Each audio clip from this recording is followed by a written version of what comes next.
নমস্কার, রান্নাবাটি চ্যানেলে সকলকে স্বাগত। আজকে একটা নিরামিষ রেসিপি তোমাদের সাথে শেয়ার করছি। দেখো, তার জন্য বেশ কিছু সবজি আমি কেটে নিয়েছি, আর তার সাথে পনির, কাজু, কিশমিশ সবই রেখেছি। আর নিয়ে নিলাম মশলার জন্য চারমগজ, কাজু আর কিশমিশ গরম জলে ভিজিয়ে রাখলাম। রেসিপির নাম হচ্ছে নবরত্ন কোরমা। তার জন্য 9 রকম সবজি আর কাজু কিশমিশ মিশিয়ে রয়েছে। সবজিগুলো ছোট ছোট করে কেটেছি। এবার একে একে প্রত্যেকটা সবজি ভালো করে ভেজে নেব। তার জন্য প্রথমেই রয়েছে ফুলকপি, সেটা ভালো করে লাল লাল করে ভেজে তুলে নিলাম। এবার ক্যাপসিকাম আর আলুটা একসাথে দিয়ে একটু লাল লাল করে ভেজে তুলে নেব। এইভাবে প্রত্যেকটা সবজি আলাদা আলাদা করে ভাজলে তরকারির স্বাদটা অনেক ভালো হবে। তাই এবার একটু গাজর আর বিনস একসাথে ভেজে নিচ্ছি।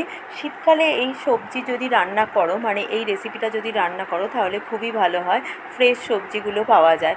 এবার কাজু কিশমিশটাও ভেজে তুলে নেব। তারপরে একটুখানি পনিরটাও লাল লাল করে আমরা ভেজে নেব।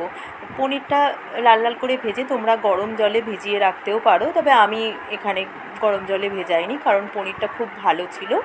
তাই এইভাবে সব কিছু ভেজে নিয়ে রেখে দিয়ে এবার মশলাটা আমরা ভালো করে পেস্ট করে নেব। মশলায় আগেই বলেছি কাজু, চারমগজ আর কিশমিশ নিয়েছি। এবার তেল গরম করে গরম মশলা, গোটা গরম মশলা, গোটা জিরে, শুকনো লঙ্কা, তেজপাতা ফোড়ন দিয়ে দিলাম।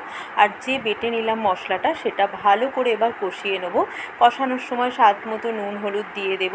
আর এটা একটু মিষ্টি মিষ্টি ভালো লাগে এই রেসিপিটা, কারণ এটা লুচি অথবা রুটি পরোটার সাথেই খেতে বেশি ভালো লাগে, তার জন্য একটু মিষ্টিটাও দেব। টমেটোটা তো ভাজিনি, তার জন্য এই সময় টমেটোটা দিয়ে দিলাম। আর কাপ ধোয়া জলটা দিয়ে বেশ খানিকক্ষণ কষিয়ে নেব।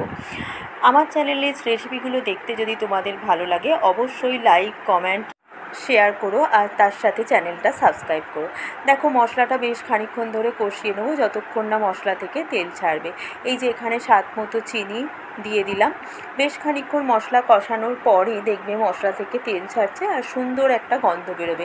যেহেতু কাজু রয়েছে, চারমগজ রয়েছে, খুব বেশিক্ষণ কষানোর প্রয়োজন হবে না। মশলা কষানোর পর পরিমাণ মতো গরম জল দিয়ে দেবো, আর তার সাথে সবজিগুলো দিয়ে দেবো। সবজিগুলো ভাজতে ভাজতেই অর্ধেক সিদ্ধ হয়ে যাবে। তারপরে একটু ঢাকা দিয়ে সবজি নরম হওয়া পর্যন্ত ওয়েট করব।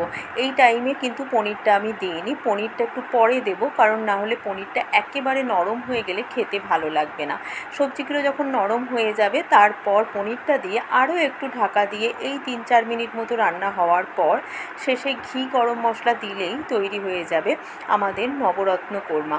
ঘরোয়া স্টাইলেই আমি করেছি, খুব চটজলদি যাতে করতে পারো তা সেরকমভাবে। শেষে এই যে ঘি আর গরম মশলা দিয়ে দেবো। নিরামিষ রান্নাতে ঘি গরম মশলা দিলে ভালো লাগে। কেমন লাগলো অবশ্যই জানিও।